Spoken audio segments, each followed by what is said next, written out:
Well, hi there, everyone. Welcome to another show of Cardwell's Cauldrons. My name is William, and here we're going to be introducing another fun deck this week. Since everything's still slightly getting established, and I'm just thinking of all the random stuff that I always do when the set drops, I have to go through at least like 6-7 different decks in my head before I can actually get settled down to something that actually can win really well. And with this deck, it's pretty simple, but hopefully very fun and actually can get there, called Flying Mateys. That's right, we're going with pirates. And boy, there are a lot of pirates that fly. And the first matey that we'll be talking about is a Siren Stormtamer. He costs 1. He's a flying 1/1 for 1. Super good. The ability, though, is where it's going to actually help you, like, give you your extra tricks, if you were. 1 blue, sacrifice the Stormtamer, and you counter target spell or ability that targets you or a creature you control. Kill spells, hand destruction spells, all that fun stuff. It's really good for a 1-drop 1/1 uncommon. It's almost better than most of the rares in the set, to be honest. The next pirate on the list is a Kitesail Freebooter. He costs 2 for a 1/2 flyer, and he basically Duress brain maggots them pretty much. I think it's very awesome, especially early game. So opponent reveals their hand, and you choose a non-creature, non-land card from it. And you exile that underneath him, so until he dies, you get to have it. But that means they have to spend another kill spell to get the kill spell from this guy or counter. I think he's just really good early game. And you can also get planeswalkers for it, so you can disrupt their next turn really quick. I like him a lot.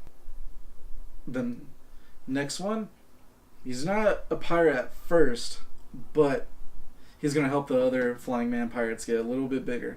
Metallic Mimic. You'll see that he's a theme throughout my early deck builds.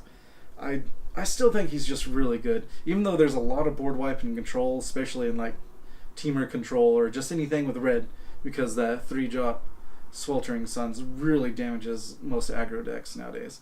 Well, as you can see, they're not, if you watch the past tournaments, there was no really red control there. So if you play this deck, hopefully in a bigger tournament, you can get on through really quick. And this Metallic Mimic will definitely help your other small flying guys a little bit bigger. Next is the Skyship Plunderer. Now, he was in 8th of Revolt, and I'm not sure how well he's going to work with this deck, but him mixed with Metallic Mimic, and also the pirate that gets a counter for raid, we'll see how he does. I mean, he's a 2/1 flyer for 2, which is awesome.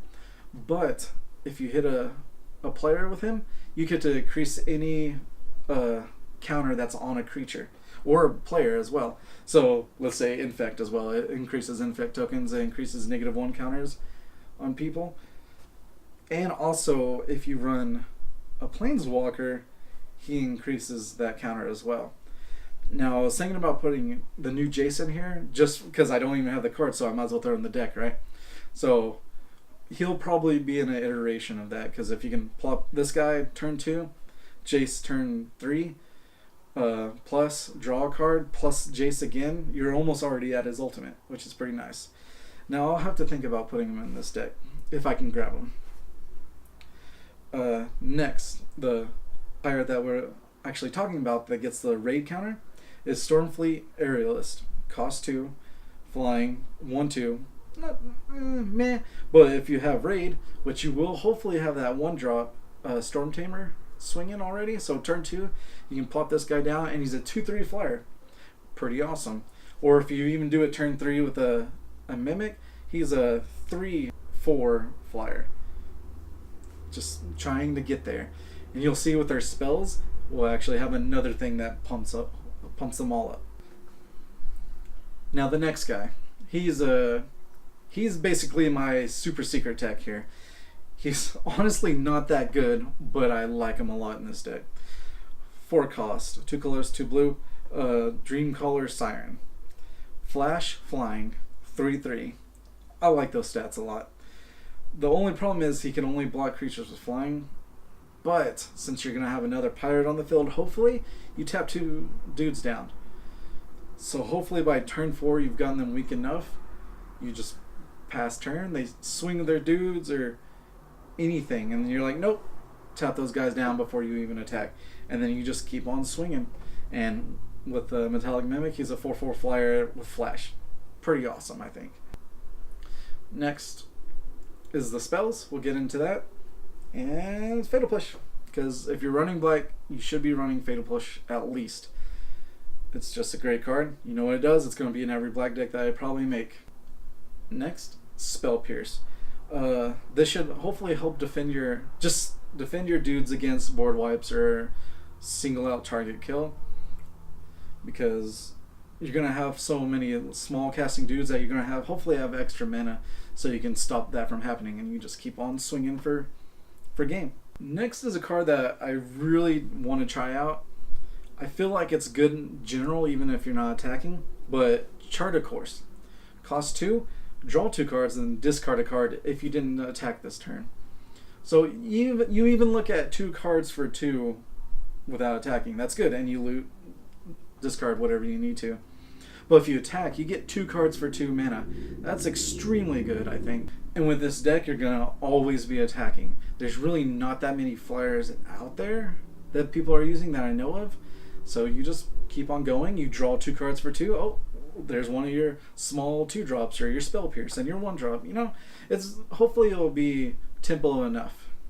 Now the next card is the main staple of the deck, and it's really the reason why I made it, because it brings everything else together, is Favorable Winds. It's an enchantment that costs 2. Creatures you control with flying get +1/+1. That's it. For 2 mana, all your flyers are bigger. And hopefully with Metallic Mimic, okay, he doesn't have flying, but buffing up the other pirates, and then this, you drop this down when you need to do a huge swing. Should be fun, right? I feel like it'll go well. And of course you have 3 of them, multiple, so you just keep plopping them down. You don't even care if you have more than one in your hand. Now the last spell of the deck, of course, is going to be in probably every black deck I make, because you need it. You need it against the gods, and it's Vraska's Contempt. 2 colors, 2 black, exile target creature or planeswalker, you gain 2 life. No negative at all, okay? I've already talked about this on the other deck tech, and also the release set that we did, reviewing the whole set, is just get as many of these as you can for all your decks, because that's amazing for standard right now. Now for the lands, it's going to be fairly simple. It's basically 23 lands, 8 being the dual color ones, the cycle land and the buddy land. That's simple. Thank God for two colors, right? And now we'll go to sideboard. The first things first is Dive Down. And I probably don't know exactly when I'll be able to throw this in. Of course, target kills that they'll be putting in sideboard as well. But 1 blue, give your dude hexproof and +0/+3. So maybe even they try to kill a dude and I can save my dude and block on that turn as well. Just really great card, and since I don't have green for Blossoming Defense, this is going in sideboard, no matter what. And now, with the next card is Duress. Of course, against control, you want this and the Freebooter. You're just taking all their spells that they need. Sure, leave them with that 1 creature that we can deal with later. But in order to grab all the counters from them and all the kill, and then you're just swinging in for game, seems pretty good. Now the next one is definitely for heavy board wipe decks, and that's March of the Drowned. For 1 black, you don't want. There's 2 choices, but you're just going to use the second one, which is return 2 pirate cards from your graveyard to your hand. So board wipe your turn, you fill up your hand again. Thank you very much. Probably another freebooter to get whatever card that is that they got back or whatever. Great, and it should be pretty good in this deck, don't you think? Next one is Scarab Feast. We talked about this one last week. I couldn't remember the name of it, but we're definitely putting it in sideboard this time. Exile up to 3 target cards from a single graveyard. It even has cycle if it doesn't matter at the moment, so super good. But for 1 black, when you're going against the blue enchantment that I'll have up here, because the Alcaraz, not sure what it is, I can't remember, but it flips, right, when it gets to 7 cards in the graveyard. This can stop them. So if they throw in a big thing that they actually need in the graveyard to flip it, In response to that, you just exile 3. It checks how many cards are in the graveyard. Can't flip. Suck it. That, or even it just helps against Scarab God as well. They try to target something, waste the mana just from your side or their side. Of course, it's from a single graveyard, so you can't split the difference at that point. But at least you can get the 3 creatures out of the graveyard at any moment. Now this one, I was actually debating whether to actually put it in the main board. But since maybe first game you just want to get in there, see what they're playing, and then sideboard helps you out for the next 2 games or 1 hopefully, is Lookout's Dispersal. It's basically a mana leak for pirates.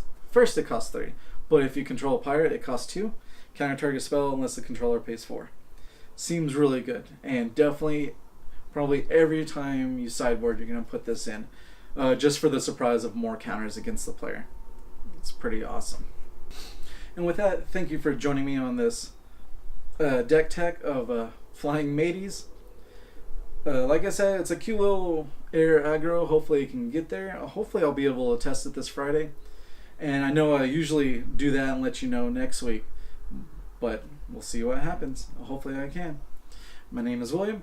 Thank you for staying with us here at Geektopia Island. And this is the ending of the Cardwell's Cauldrons. You have a good day. Go ahead and like, comment, subscribe, and keep up to date with our future content. And please join us on our social media and check us out on Twitch.